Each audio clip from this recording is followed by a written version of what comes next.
we're back. It's another Working Brother Talks, yet again. George McMillan III. For you, it might have been a day or two, depending on how lazy I was or how busy I was in real life with uploading and whatnot. For us, it's been literally not even 15 seconds. George, welcome back. How are you doing? Still great, as always? I'm thrilled to be here. You look it, man. You look absolutely thrilled. Now give me more of those audience questions. More audience questions? We'll get to audience questions in a bit. This is a comedy show. So when I brush over something, there's a lot of people don't know what I mean because I know what I mean because I took a semester's class in this. Okay. Albeit you sum it up in a sentence. You sum it up in a sentence, or maybe even like an acronym. You know? Yeah, it does. Oh, yeah. Oh, yeah, right. I'll start speaking in acronyms. Right. There's, we mentioned it. We talked about it in the chat last month, or it's kind of ongoing over there. We had the class taught by a guy, Bill Robinson. He's a retired dean of the Jewish Theological Seminary in New York City. You got Columbia, Union Theological, and the Jewish Theological Seminary up in the northern end of Manhattan. So I had a class with him decades ago at another university. And he had a very interesting class of, I would call it conservative left versus right conception of the family and government form. It was, I think the title of the class was something like Sociology and Political Economy or something like that. Anyway, it was family conception and ideology and government form was what it was about. And it was, I want to say for the first 6 weeks, or even the first 2 months out of a three-month class, we didn't know what the hell this guy was talking about. And then in the last month, we knew enough about the subject to catch on. We had never heard of this before. And this was the stuff I was going over in the 7 Ps. So when people ask questions, I'm like, wait a second. When I was going through this a long time ago, it took us a couple of months to get the hang of this. And by then, the semester is almost over. We really needed another semester of it. So, so a lot of this stuff is going to, it takes a long time to catch on. So if people aren't even ever aware that these books even existed, they're going to be confused of what I'm talking about. That's why we laid out some of those books I started putting the book thumbnails on some of the slide sets. So now I realize I need to throw more of those out there because there's a difference between the ideological books and the way that leftism is implemented, or the way that socialism and capitalism is implemented. Because you can say, when England started to go more Fabian socialist during the 60s and 70s, yes, their labor unions basically looted the place. So they didn't invest in cutting edge technology. So British Leyland, Morgan Garage, Triumph, Norton, BSA, all these big British motorcycle and car producers, boy, they got wiped out by the Japanese in the 70s and 80s. Triumph and Norton motorcycles used to be everywhere in the United States. Thatcher legacy, right? Is my history correct? That's a Thatcher legacy, wiping out the British. She came in after to revive it, but right? Okay, but to revive Jaguar because they had fallen behind in technology so rapidly, they ended up selling. Selling stakes of Jaguar or Rolls-Royce out to other automobile manufacturers to get the research and development money to move forward. Now, a lot of the British motorcycles came back, Triumphs and people like that. but they're mostly made in Thailand. The Ford bought Jaguar, and then Ford sold it to Tata. So now an Indian company now owns Jaguar. You get these crazy things happen because they didn't go to a free MG market. is back, and it's a Chinese company. MG. What's that? I don't know. MG, you know MG? Oh yeah. It's now a fully Chinese brand. Right. But they just bought out. They just bought out the manufacturers from the UK. They use the same name, but it's a totally different project. With the Cooper Minis. BMW bought that. What else did BMW buy out? They have a lot of joint ventures. Land Rover. Yeah, exactly. And Rolls-Royce too. They did buy that out because during the 70s and 80s, Rolls-Royce was using General Motors engines and transmissions. I was surprised to see that, but I worked in an affluent area. And when I worked in garages, and I would open up the hood of a Rolls Royce, and I started seeing, Chevy 454s. I'm like, it kind of blew my mind. I thought they had their own engines or whatever. I'm like, oh wow, they use American engines. I mean, they put different valve covers on, but I mean, you open up the hood, it's all GM products. So yeah, they weren't. I know they use GM ACs. Because GMACs were shit back then. Yeah. But then they got. George, I have a question for you. It's a very funny question. Yeah. Do you want to talk about BRICS or do you want to talk about missiles? Which do you prefer? Okay, we can talk about missiles. I mean. You want to talk about missiles? All right. Where is my JASSM missile map? This is my JASSM missile map, which are missiles that are supposedly air launched from the vaunted F-16s that have been sent to Ukraine, that will extend way deep into Russia's mainland as the main. Look, it even touches up here in Kaliningrad. I wonder how they plan to get those missiles there if they don't plan to violate anybody else's airspace. Interesting. George, comments on U.S. Escalations in that land? These are strikes that have already landed? No, these are potential Russian bases. Okay. Yeah, potential targets within this new range that these missiles provide. Okay, so they have. Oh, snap! They fucking cover Serbia too. That's hilarious. You people up there in Vojvodina, watch yourselves. The Ukrainians are like. That's hilarious. Do you remember? Everybody remember? Leave a comment if you remember when the Ukrainians sent a missile to a village outside of Croatia. I think it was outside of Zagreb, with the same name as a village in the Donbass. Everybody, leave a comment if you remember that. George, comments on these new missiles and escalations?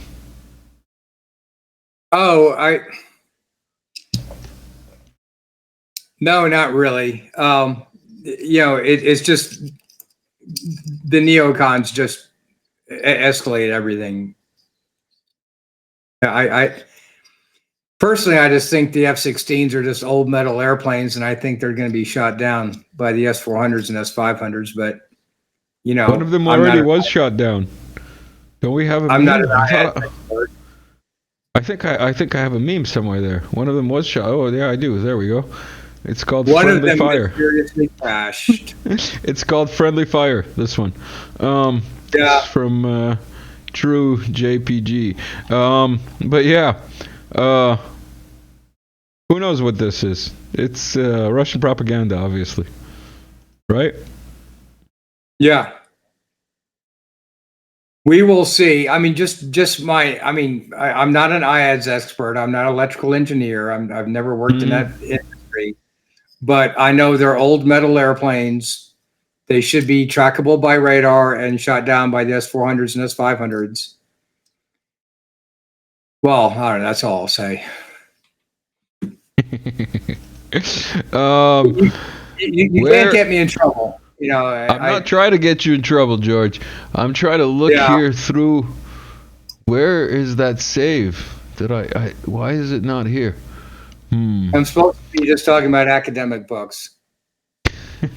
So let's talk about BRICS then. BRICS are a lot more academic. This is a map of the BRICS countries versus the G7 countries. And some stats down here. What do we got? Their national economies. This is Russian. I'm like guess translating live. Yeah, I need to learn how to read Cyrillic. Yeah, you know, I went to Russia, as many subscribers will know. Yeah. And I met a Russian guy, and he tells me, so you speak any other languages other than English? I'm like, yeah, I speak 7 languages. And I get into the languages. He's like, what? You speak 7 languages? You don't speak Russian? What's the point? You know? So yeah, as Lavrov said, if you don't speak Russian, it's high time to learn it. What's your take on this whole new alternative payment system, BRICS 2, and the whole avoiding of U.S. sanctions? And this is like a worldwide communist SSSR type of thing taking place with a lot more buying power and people power than the original one. Don't you think? Yeah, you can get back to, you know, the different, you know, endogenous growth theories. You know, that's just focusing on just what a domestic economy can do all by itself. You know, so then you want to use import substitution investment or import substitution industrialization to maximize your growth. The problem with that is if you have to export raw materials, well, then obviously you need to trade for that. Otherwise, you're not maximizing your potential domestically. Or if your domestic market does not have a big enough market of scale, you can never develop a big enough economy of scale to make your goods competitive, to make them maximally competitive. So to have something maximally competitive, you need to have your markets of scale to bring unit costs down, to then produce, you know, it has to have a matching corresponding market of scale. So then you need trade to do that. So endogenous growth theories can only work so far before you need a regional trade strategy. So BRICS is designed to be that regional trade strategy. Now within Eurasia, between India and China having, I think, and they say India's got about 1.7 billion. China had the one child policy. They were at 1.5 billion, but I think it's kind of declining while India is actually accelerating. But you would have enough people in that region, and then you add Southeast Asia, to have economies of scale and markets of scale at the same time. If you then branch out into and you add Africa and Brazil, okay, with Africa, you're getting more raw materials, and you're getting a lot of that from South America too, especially Brazil. So yeah, they're maximizing the potential to get resources into production facilities, produce a consumer product, and then sell it out of a wide enough spectrum of people to meet your markets of scale to be globally competitive. So that's going to be their strategy vis-a-vis the Western sanction strategy. The West wants to stop that because they don't want the political center of gravity shifting between Washington and London to Moscow and Beijing. the Southern Hemisphere countries have too many internal domestic problems to ever get their act together to be a real threat. Now, Russia and China aligning do have enough. Well, they both have a way to go. They got corruption and inefficiency problems, but if they can work those things out, they could seriously shift the global political center of gravity between Moscow and Beijing.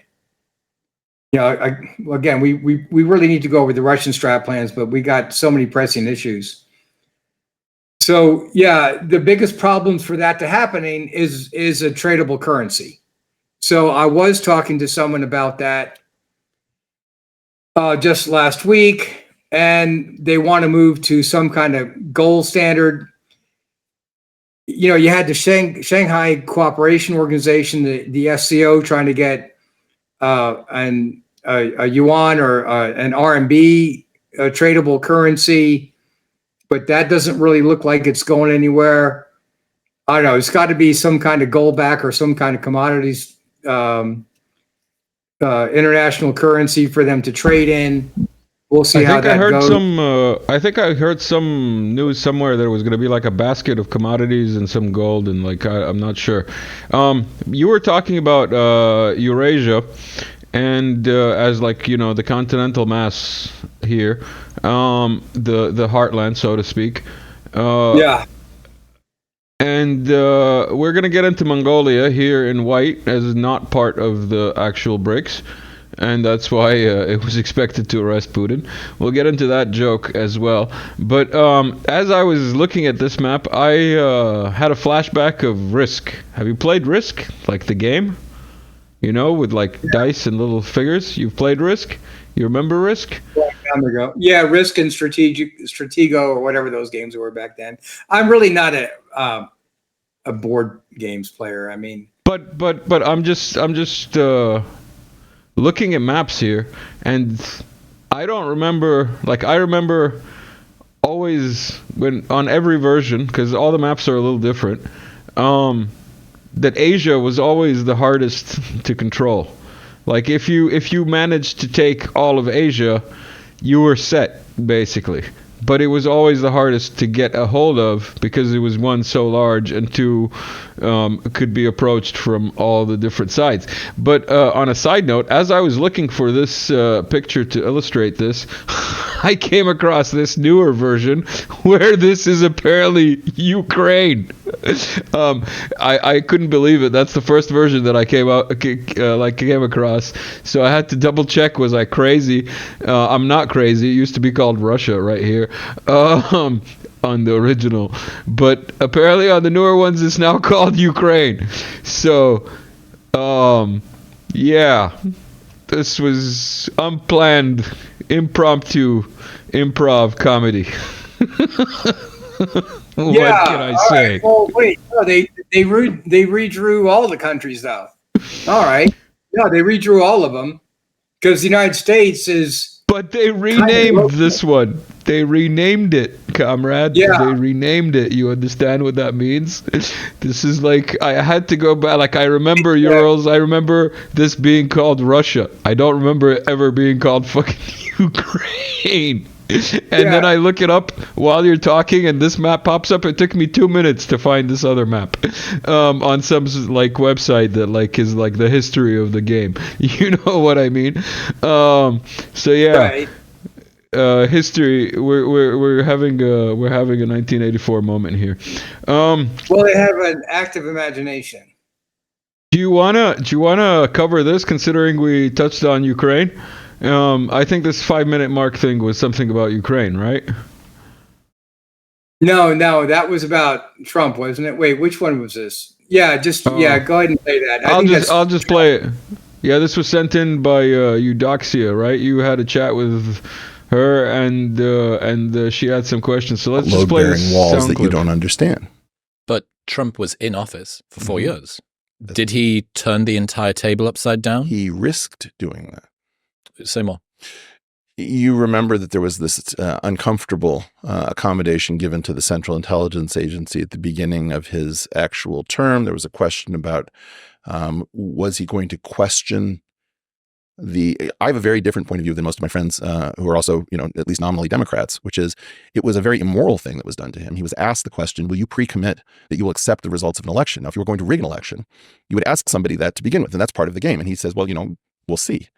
So you have this very strange thing going on where democracy is the greatest threat to democracy. Now, how can that be? It's two different concepts of democracy. One concept of democracy is the will of the people. You hold plebiscites. And even if you do it with an electoral college or political parties, the idea is that the people are allowed, by and of and for the people. The other idea of democracy is that democracy is about institutions that sprang from democracy once upon a time, and that those institutions have to be kept strong. Those are two completely different concepts that are overloaded to the same word. Was that what you wanted to get at? No, but I didn't listen to this video, but that's good. I like that.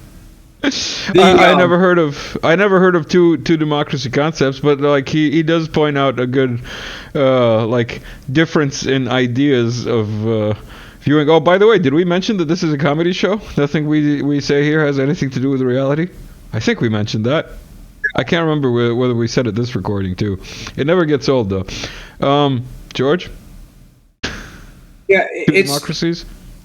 They talk about the stability. I mean, for that type of argument, it goes. How do you even broach this subject? I think my father always broached it in, what is history? Is history mostly just military invasions and conquering? So in that case, is it kings and leaders conquering other territories? Is it technology and population growth, like what I track? Or is democracy about moving, going from the rule of the one, in Aristotle's terms, to the rule of the few and the rule of the many? And then once it becomes rule of the many, is that actually rule through stable institutions, or is it a plebiscite where the people can change it, and then you have a lot of instability because the people can change their mind every plebiscite? So for that reason, the ancient Greeks thought, well, pure democracy is inherently unstable as an institution. So they go into, Aristotle would call it a constitutional republic, and then the actual real democracy, where everything is a plebiscite, as mob rule democracy. Someone else would call it, a republic. What Plato or what Aristotle calls, I haven't read these books in like 20 years, or actually 30 years. I got old. What Plato would call a stable republic, Aristotle would call that a constitutional democracy on a proper form. So then the modern theorists would say, well, history, as far as the evolution of the West, is a movement towards stable democracies, because then it can never really go back to the rule of one, and it can't really go back to the rule of the few. The rule of the many is in the institutions. So now I'm just going back to the ancient Greek definitions, because I watched this before you showed it. Yeah. So that type of argument then says democracy has shifted to the institutions because they're stable. Because if you need an economic growth strategy, it's got to be a consistent strategy over time. And then that's an advantage to a rule of the one and the few, or at least a stable few. That if you have a plebiscite and they keep on changing directions too many times, I think the analogy is it's having too many cooks. Everybody saying, oh, I want to eat this and that. The other thing, you throw it into one big pot, and you actually didn't make any specific dish. So the food ends up terrible. So a strict democracy is like, especially when you get into sectoral economic development theories, what resources do you have in that country? What can you produce with them? And then how best do you build your economy with that? That's better done by a system of elites. The problem is, if the elites don't reinvest in their society, They loot the place. That's a perverted form of government, which is clearly occurring globally. I'll say it that way. So when he starts talking about the people that are saying democracy is really stable institutions, now we need to go back to the 7P plan. The people in those institutions have a drastically different education than they did 50 years ago. They've thrown out the classics and they're teaching mostly, well, they're teaching critical theory, repressive tolerance, gender theory, and then postmodernism of Foucault and Derrida, which is anti-patriarchal. So you have a different type of ruling elites now running these institutions than you did 50 years ago. So that's moving. The left runs that. The neoliberals and the neoconservatives are the ruling coalition in the United States now, and the same in Canada and the UK, pretty much. I mean, with some slight variations. I try to throw it into those three groups because it's no longer the Protestant West. They no longer rule society. It's not their curriculum that's in the university system. So once their curriculum gets wiped out in the university system, then those generations go into the government, the different 7 or 6 P's of the government. Well, or 5 P's of the government, because then you got the media is almost an arm of the government now. So, or at least the Democratic Party in the United States.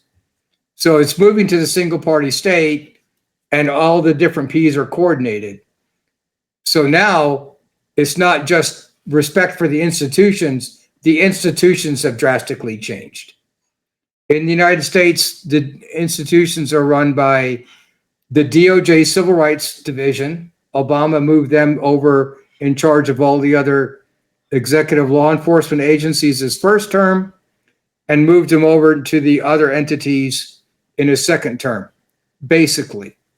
You also have a lot of Yale Grand Strategies people coming out of Yale, going into the different areas, and they're also running the neoconservative foreign policy. So those are the 2 basic elites that are actually running the United States government, those 2 principal sources. Yeah, they're the ones that are actually at the top. Let me put it that way. Just to bring a real broad brush, that's pretty accurate. So Mongolia, a landlocked country. Where's that map? We've got that map here. There it is. Landlocked country right here. Mongolia. This is them. Putin went to visit. We've got video. There's an ICC warrant, International Criminal Court, that thing that you guys are not a part of, and that you have like that act, as was brought to light by Ritter, that how can I say, forbids the ICC from prosecuting any American for anything. Yet the Ukrainians were sour that Putin was not arrested. Where's that Putin video? There we go. Let me play that in the background while we discuss Putin in Mongolia. Do you want to tell us why Mongolia, being a landlocked country between China and Russia, might not care about the ICC per se, and welcomed Putin? Yeah. Does it have anything to do with pipelines, maybe? Possibly. I think it has something to do with Russian natural gas and oil pipelines, and it's got something to do with Chinese railroads. Let me play this France 24 clip. Let me play this France 24 clip in the background. Where's the volume? To Ulaanbaatar, there have been no signs that this is some kind of elaborate ruse to arrest him. For Mongolia's ruling party, the risks are also very low. Rights groups in the capital have been protesting against President Putin's arrival, but space for civil society in the country is getting narrower, and at this stage there's little chance that this event would have significant political consequences for the leadership there, especially as there is little to no risk of sanctions against the country. Yeah. So who's surprised? The Ukrainians were surprised. Spokesman of the Ministry of the Foreign Affairs of Ukraine. I'm not going to try and read his name. The Mongolian government's failure to carry out the binding ICC arrest warrant for Putin is a heavy blow to the International Criminal Court and the international criminal justice system. Mongolia allowed the indicted criminal to escape justice, thereby sharing responsibility for his war crimes. We will work with our partners to ensure that this has consequences for Ulaanbaatar. George, do you think there will be consequences? Oh God. Yeah, he's guilty. Okay. Yeah. Hey, by the way, all American presidents and politicians and institutions are 100% not guilty, by the way. I want to say that we've done nothing bad ever. Obviously. All the bad happens over there. I read that several times in a book. Not only in the book, in memes too. Even in movies, you see it. Yeah, but those are, you just put those up for comedic value. Some of them like this are not actually memes. This is me asking for your donations, thanking you if you've bought me a coffee, and moving right along to where we were. All right, let's get back to pipelines. We can talk about pipelines. Because, I mean, the American foreign policy planners are they're just doing a great job. So, yeah, they want to, the big pipelines from the Yamal fields way up north in the Arctic. Well, they can't go through Nord Stream anymore. So they have to go somewhere. So they had to start going south to China, because you have to build, you want to build the pipelines to feed industrial plants. So if you have gas fields, you got to connect them to the industrial power centers. And we went over the 6P plan. If you have Russia in the middle of Eurasia, well, then you have the German world industrial power centers in Western Europe. You have India in South. Okay, they're going to have to. They're trying to build the international North-South trade corridor to feed India, but they can go over land and build pipelines to China, South Korea, and Japan. They only need that 35-mile stretch undersea to go from Sakhalin Island to Hokkaido Island to get that going. So since Nord Stream magically, blew up, can't figure out who did that. It was Christopher would say it's Gilligan's Island on the yacht that did it. Okay. Anyway, they need to build a pipeline. China wants the pipeline to go to and feed into its Kazakhstan's pipeline and then go to Urumqi. Then they already have pipelines that go to Beijing or any of the other big cities. Once it gets into the network, they can divert it wherever they want. Putin wants the pipelines to go through Ulaanbaatar. The negotiations of that broke down. I think it's because China just doesn't want to pay the upfront costs, because they have tremendous mismanagement and a big collapse of Evergreen and the real estate business. And recently, they have a lot of banking problems, a lot of corruption and efficiency problems. I don't think that Beijing can actually fund that project now. They got too many internal problems and too many other projects. I think that ploy is because they want Russia to fund that. Russia does not want to send their natural gas and oil through Kazakhstan because they're both selling the same product. Kazakhstan's going to hit them with transfer fees. So Putin wants the money to go into his bank accounts, not somebody else's bank accounts. That's a common theme, by the way. Where people set things up to go into their bank accounts instead of the producers. So anyway, I have no idea what you're talking about, George. Yeah. No idea. So some negotiations you just got to stop. So anyway, I think Putin is in a certain situation himself and wants his pipelines to go through Ulaanbaatar so he can form an alliance with them and then send the oil and gas through China, because Mongolia, they don't have oil and natural gas, so they're not competing in that space. So he wants to send it through a non-competitor. Then yes, Mongolia will become more dependent upon Russia and have a stronger alliance with Russia than China. And I think that's how Putin wants to expand his power, through that alliance. Using Putin the French and the Kremlin. Say it like the MSM, the Kremlin. Putin and the Kremlin. Yeah. Okay, the Kremlin. The Gremlin from the Kremlin. Yeah, from the Kremlin. Okay, but I wanted to stress, with the infrastructural integration, they get the economic integration, the diplomatic and their military integration.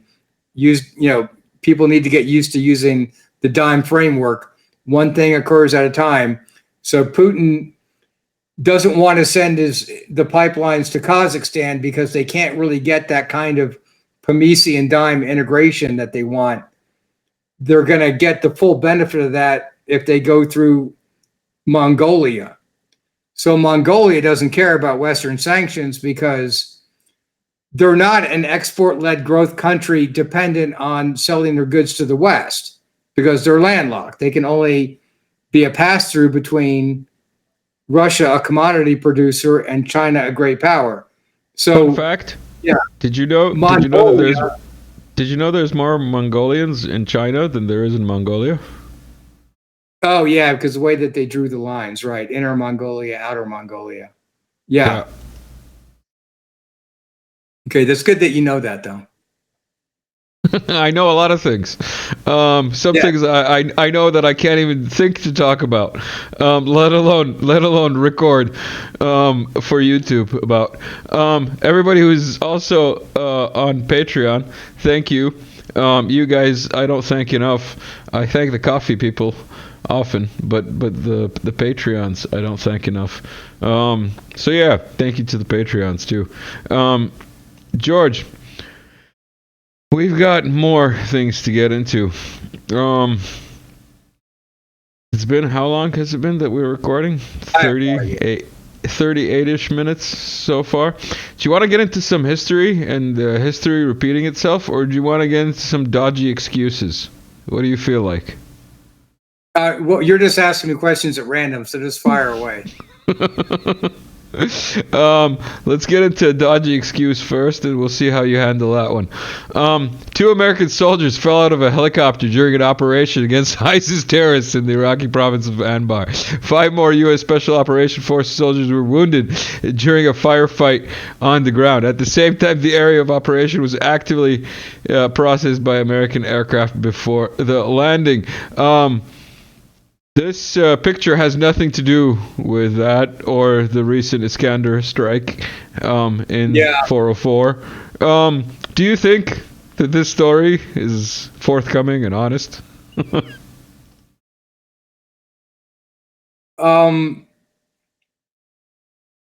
Yeah, I don't want to comment on that.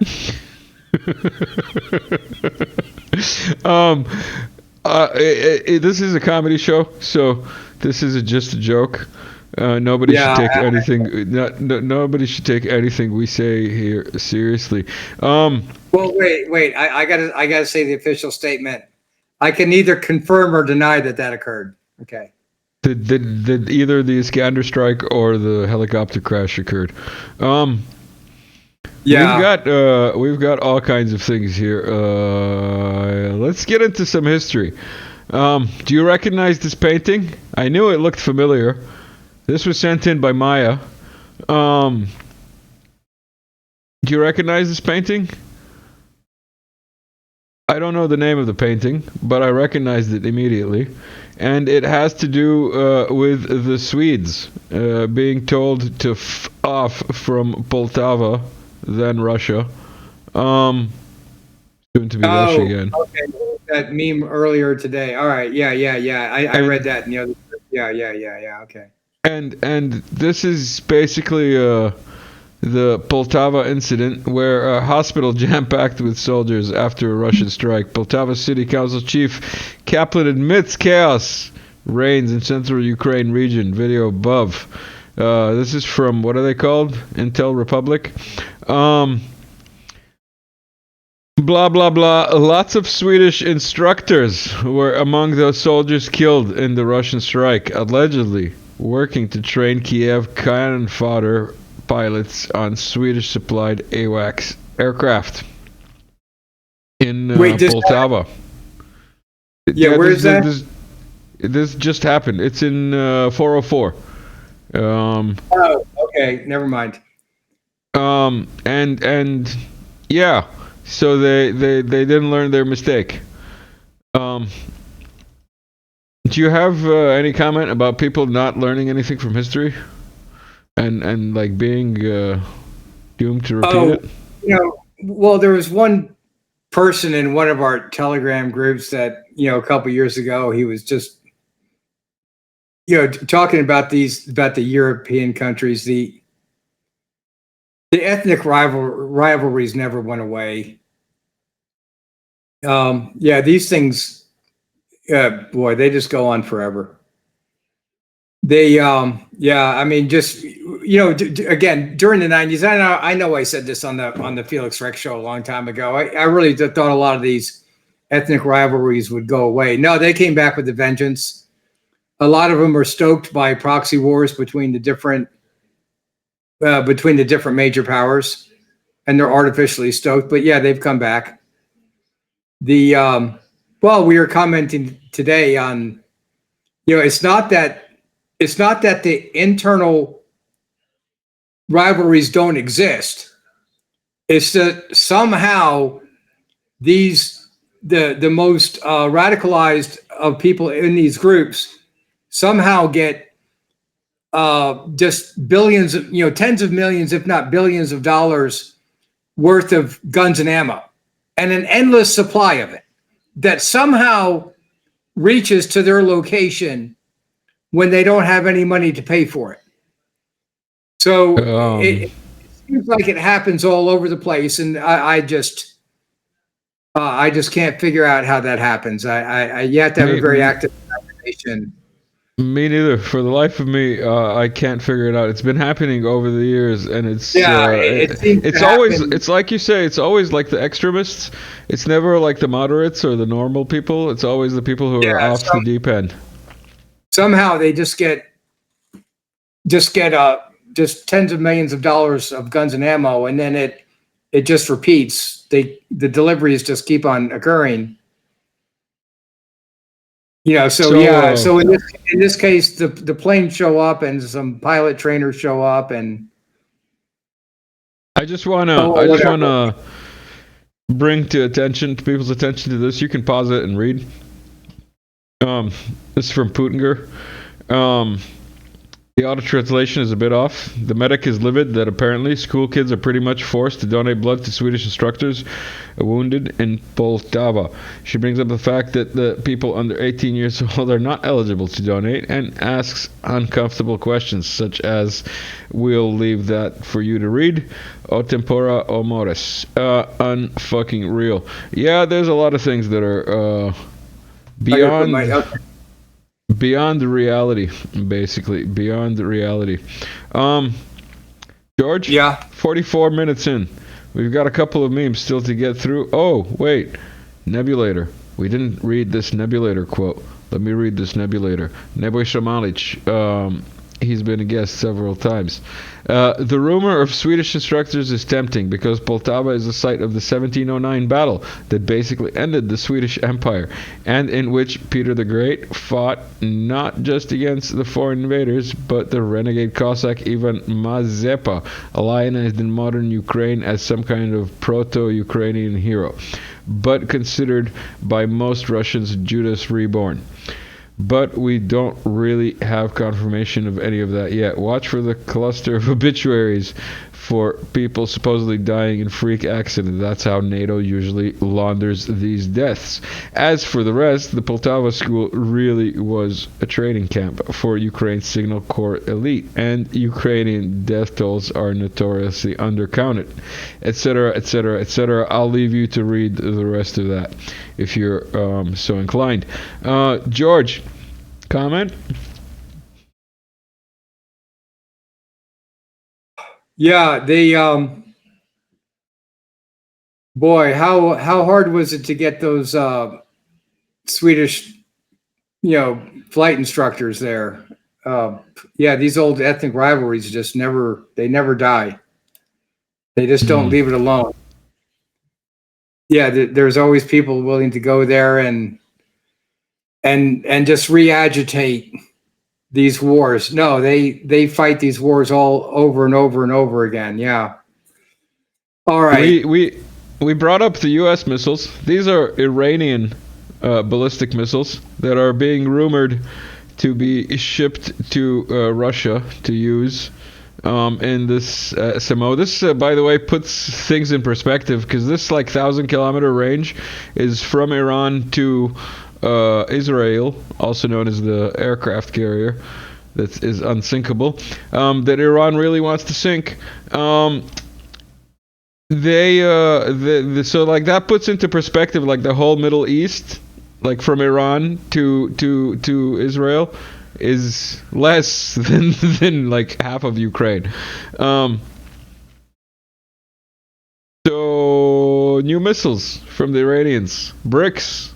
BRICS has a UN, I would say, soon. UN BRICS coming, you think, George? You think the UN is out the door? I've been dreaming about that for a long time now. Too good that the UN would fall apart? Yeah, I always just thought that the UN was just really counterproductive, and it should have been done on a... Because I thought for a second you were talking about Iranian missiles in Russian hands that you've been dreaming about for a long time. No, huh? No. I've never been a fan of the UN. I thought it should have been done on a regional basis. Having the UN in New York, I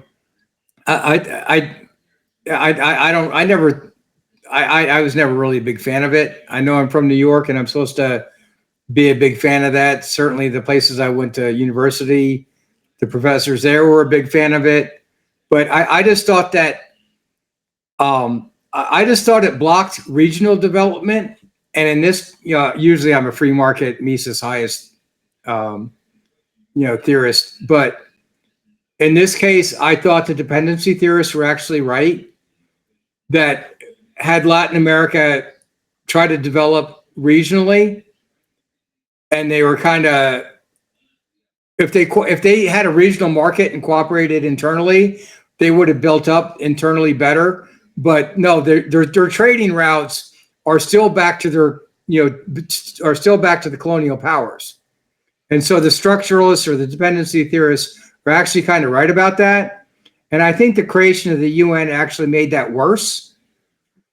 I think the UN really should have been done on a regional basis between the different continents. So the underdeveloped worlds would have traded more amongst themselves and built up those economies of scale and markets of scale, rather than just continue the old colonial powers. So yes, to structure the system, I think there is some validity to, Raoul Prebisch used to argue that, and Anders Gudrun-Frank, okay, he's more of a leftist. Prebisch was more of he was a dependency theorist, not real free market, but he was really, he thought it should have been the UN should have been done on a regional basis, and on that point, I agree with him on that. So that's why I never was a big fan of the UN. How are you doing with time, George? Oh, it's 2100 here about. So you're good? You're good to go for another hour? Oh yeah, just whatever you want to do. I mean, I don't care. Excellent, excellent. I mean, we do have a slide set that we could get to, but it'll be here tomorrow. Today. I mean, I got so many slide sets, it doesn't matter. I just want to drift back and forth between the 7Ps, and eventually we need to get to the UBTs and start going over those frameworks, because people are really, I mean, we're not going to get to that in this.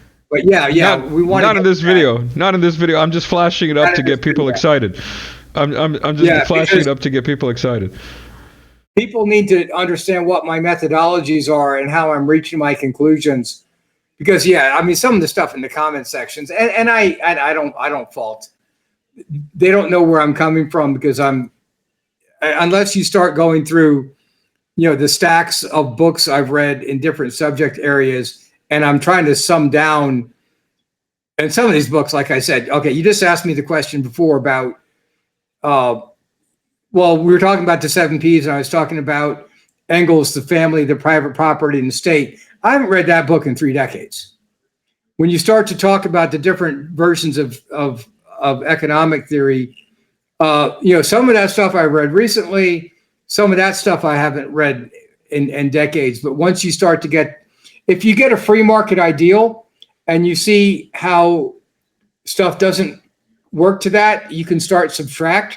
But you need a baseline. You need a baseline of some type of ideal, and then where are you within that ideal? So you can have a free market ideal, and then with the Hume-Smith model, I then have, a Rousseau-Marx-Engels ideal, and no, that didn't work with human nature. So you're back up to a free market ideal. Then you start talking about, well, what keeps human potential from reaching those ideals? And then you get into a whole bunch of different factors that we'll go over when we start to go over those slide sets. So you have a whole bunch of different concepts and a whole bunch of different ways to measure different parts of human behavior, and people need to see how I'm measuring these things.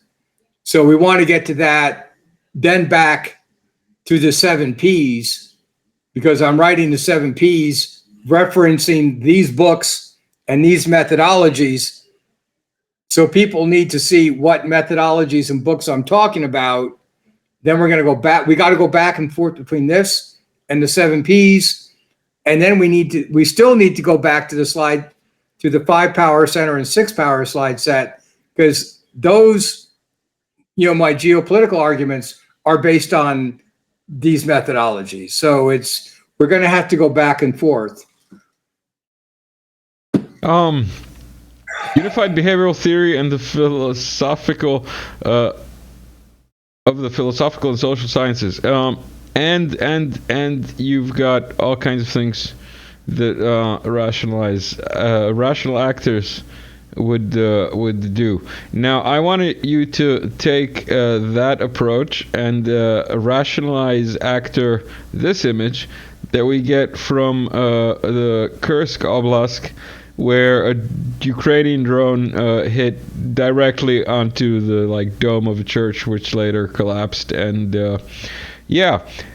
so what is the rational actor behavior model say about what Ukraine tactics are here? Let's see. What can I say? It would go back to the what is it, 1063, the split between the churches, or what year was that? Between I'm not sure. I mean, I should know it, but between the Catholic Church and the Orthodox Church, back at the end of whenever that was. You talk about the ethnic and religious rivalries just never, they never went away the way I hoped they would in the 90s. and how quickly some people, restoked those animosities on purpose. So that's the light and easy answer, but I'll take it. Yeah. I'll take it. We don't want to get into too heavy topics on this comedy show. Nothing yeah, funny we wanna about keep it light. nothing funny about those tactics because they are basically terror tactics. Serbs will be used to that, and my reaction to all that and the bombing of a school on the first day of school is nothing new for us Serbs. We've lived through it. NATO tactics haven't changed much, wouldn't you say, George? No, it doesn't look like it. I think we'll call this a recording and get back to that slide set very soon. George, anything to say before we call it? Oh, No? Yeah, having a lot of fun. We got to keep this going. Excellent. Everyone, like, share, subscribe. Everybody who's new here, you know what to do. See you soon.